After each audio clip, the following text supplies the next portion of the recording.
হরে কৃষ্ণ বন্ধুরা, আজকে চলে এলাম একটা নতুন রেসিপি নিয়ে। শাপলার ডাঁটার চপ। শাপলার ফুলের চপের থেকে ডাঁটার চপ কিন্তু খেতে আরও ভালো লাগে।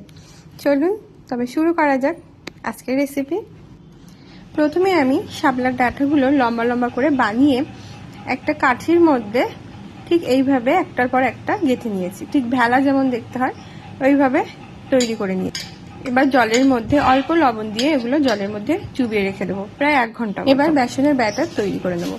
বেসন নিয়ে নিয়েছি, এর মধ্যে দিয়েছি কালো জিরে, লবণ, অল্প পরিমাণে হলুদ, জিরের গুঁড়ো, ধনের গুঁড়ো, মরিচের গুঁড়ো আর দিয়েছি অল্প গরম মশলা। সবকিছু একসাথে মিশিয়ে নিয়ে অল্প অল্প করে জল দিয়ে একটা মোটা ব্যাটার তৈরি করে নেব। 1 ঘন্টা পর ভেলাগুলো জল থেকে 2 হাত দিয়ে চিপকে চিপকে তুলে নিয়েছি। যতটা পারা যায় এর থেকে জল বার করে নিতে হবে। এই যে ব্যাটারটা পুরো রেডি হয়ে গেছে। কড়াই তেল বসিয়ে দিয়েছি, তেলটা খুব ভালোভাবে গরম করে নিয়েছি। এবার বেসনের মধ্যে একটা করে ভেলা দিয়ে 2 সাইড ভালো করে মাখিয়ে তেলের মধ্যে দিয়ে দিলাম।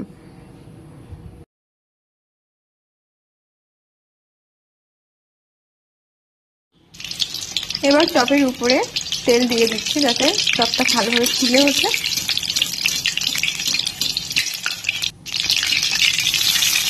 কিছুক্ষণ পর এটা উল্টে দিলাম। একই রকম ভাবে ব্যাটার লাগিয়ে আমি আর একটা এর পাশে দিয়ে দিলাম।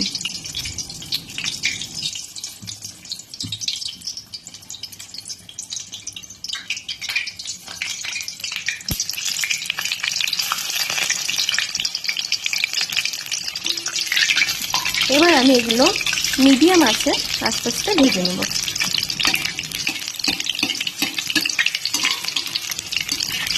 এর পাশে আমি আর একটা দিয়ে দিয়েছি, যেহেতু তেল আছে আর একটা ধরে যাবে তাই দিয়ে দিলাম। প্রথম যেটা দিয়েছিলাম সেটা লাল লাল করে ভাজা হয়ে গেছে, এবার এটা আমি তুলে দিচ্ছি।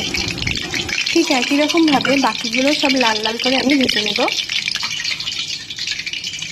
এগুলো কিন্তু খুব মচমচে হয় আর খেতে খুবই টেস্টি হয়। এইভাবে অবশ্যই আপনারা একবার বাড়িতে বানিয়ে দেখবেন, আশা করছি ভালো লাগবে। আর আমাকে কিন্তু অবশ্যই কমেন্টে জানাবেন আপনাদের কেমন লাগলো। আর ভিডিওটা যদি ভালো লেগে থাকে তাহলে অবশ্যই ফলো করবেন, লাইক কমেন্ট শেয়ার করবেন।